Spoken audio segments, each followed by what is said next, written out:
Psychologica Interactions is a tool or approach to help coaches and other practitioners map the interpersonal dynamics affecting their clients, and also to help understand how to shift to more positive relations. This is the first video in a series of 4, focusing on our understanding of emotions and their role within the interactions model and approach. Please also check the other 3 to build the full picture on how to access these tools and free materials for use in your own practice. Relationship issues and problems lie at the root of many coaching assignments. In this video, we will explore how interactions can help people understand and improve interpersonal communications, how they interact with others in conflict situations or negotiations, or to help managers motivate or delegate effectively in order to get the best from their staff. First of all, a quick bit of background theory. All our tools and materials are based on the Psychologica model. This is a simple approach for understanding human perception and behaviour. The Psychologica model is founded on 3 fundamental aspects of our being. Our thinking zone, which includes abstract processes such as perceptions, creativity and ideas, information analysis, formulation of beliefs and so on. Our action zone, which focuses on tangible behaviours and skills and their outcomes in reality, the here and now. Or our emotion zone, which focuses on our emotional states or feelings and our responses, largely concerning others and our social world. This is the area of focus for interactions, how we can best use our emotions to influence or empathise with others.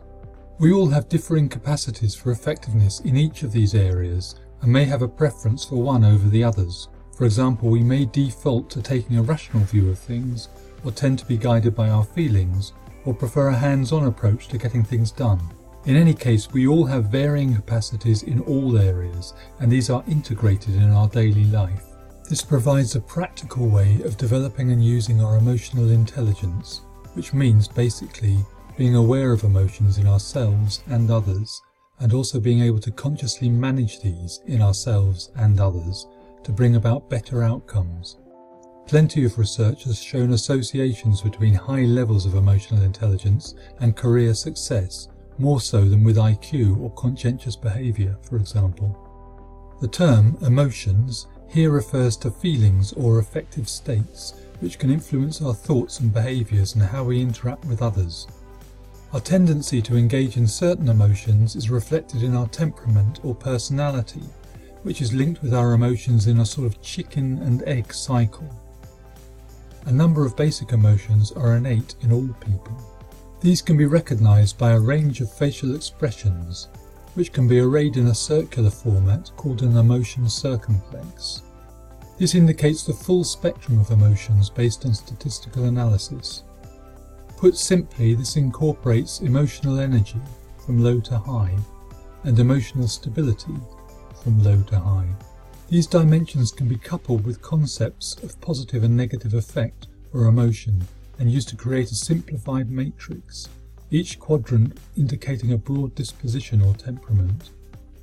These correspond with basic personality types or humours recognised way back by the ancient Greeks. High arousal coupled with low emotional stability results in externalised negative effect, displayed through anger, hatred, disgust and contempt, for example. This is the choleric group, which refers to irritability. Low arousal coupled with low emotional stability is internalised and associated with low positive effect. This is displayed through emotions such as anxiety, resistance, sadness, depression and so on. This is the melancholic group. Low arousal coupled with high emotional stability is also internalised but associated with low negative effect and is displayed through greater levels of receptivity and contentment associated with emotions such as sympathy, empathy and care for others. This is the phlegmatic group, referring to calmness. And finally, high arousal coupled with high emotional stability is characterised by externalised positive effect. This is displayed through happiness, excitement, delight and positive engagement. This is the sanguine group, meaning cheerfully optimistic. Interactions draws on a number of circumplex theories, and wider research into emotions, personality types and traits, conflict theory, transactional analysis, emotional intelligence, and so on, and incorporates all of these into a simplified matrix designed specifically to explore interpersonal transactions. Psychologica Interactions highlights emotional responses in relation to key dimensions, sometimes called the higher order personality factors. Assertiveness, which incorporates the personality traits of extroversion and to a lesser extent intellect, and adaptation, which incorporates emotional stability, sometimes called negative neuroticism, agreeableness, and to a lesser extent conscientiousness. Assertiveness does not necessarily indicate aggression, rather a forthright communication style where an individual is confident in expressing their views and emphasizing their own needs and intentions. Assertive individuals have voice and are likely to be listened to and responded to and to get results. At low levels, individuals may lack energy and not speak up, or feel they have agency to take control, exert influence, or get things done. Adaptiveness does not indicate weakness, but rather a willingness to cooperate in order to achieve objectives, often for the benefit of others, such as patients, customers, family, the team, or the organisation, and so on. Adaptive individuals are likely to manage their emotions well, being resilient and responsive in the face of changing demands, and are able to engage in emotional labour, where they may override or suppress natural emotional responses in order to deliver an appropriate outcome. However, they risk being taken advantage of at times.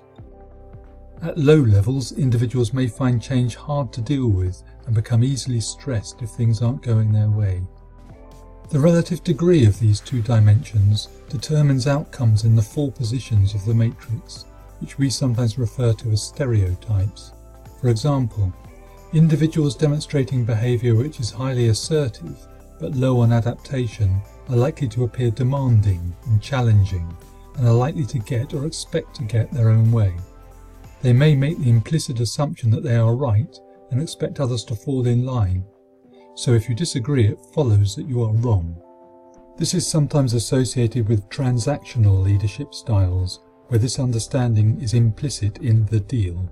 In situations of conflict, this can appear dominating, and if demonstrated consistently by leaders, can create a blame culture where errors and failures are punished, and innovation is stifled as a consequence. On the other hand, behaviour which is highly adaptive and low on assertiveness is likely to result in accommodation, i.e. of the demands or wishes of others. This is based on an implicit assumption, for the sake of argument, that you are right, and therefore if I disagree with you, I must be wrong. This may not be genuinely the case, and an individual in this position may merely choose to appear to adopt this stance in order to avoid conflict, to please others, or to help to resolve a difficult situation. However, if this behaviour becomes the norm within an organisation or relationship, it's likely to result in a culture of conformity and a lack of challenge or pushback. Where both assertiveness and adaptiveness are low, this implies non-activity and a lack of responsiveness, which could manifest in avoidance behaviours or downright resistance to any change. Here the perception is that both oneself and others are wrong, and the world can appear somewhat negative and bleak. Where this becomes the norm, such as in organisations with very low morale, this can result in a culture of obstruction, where employees don't even want the business to be successful. Where assertiveness and adaptiveness are both high, an approach is suggested where the emphasis is on integration, where the individual has confidence in their views and initiatives, but is willing to adapt, to make improvements or bring others along with them. This suggests a collaborative approach, seeking win-win outcomes where both parties are right in their own ways. This is associated with a more transformational leadership style, and if practiced consistently in an organisation, can result in a culture of inclusion, where differences are accepted and innovations are supported. We all adopt all of these positions from time to time, and all emotional states in between, as each serves a purpose and has a place in our lives. Clearly, a happy and collaborative stance is likely to be preferable in most situations, but there are times when we need to be challenging or directive. or submit to a more powerful force or a better idea, or to avoid someone or something altogether if we're not ready or able to deal with it. However, we do tend to habituate preferred positions with particular people or in particular situations, and these may come to characterize us. The point here is that all development and change using the interactions approach is contingent on demonstrating either more or less assertiveness or adaptiveness. Although generally we aim to have these in balance, in the collaborative stance, our interpersonal effectiveness is enhanced by being aware of these dimensions and being able to use them consciously. Please check our website for information on a wide range of tools and materials for coaches, psychologists and practitioners. And finally, here's some further reading in this area for academics and students of psychology. Thanks for watching, and be sure to check the other videos in this series.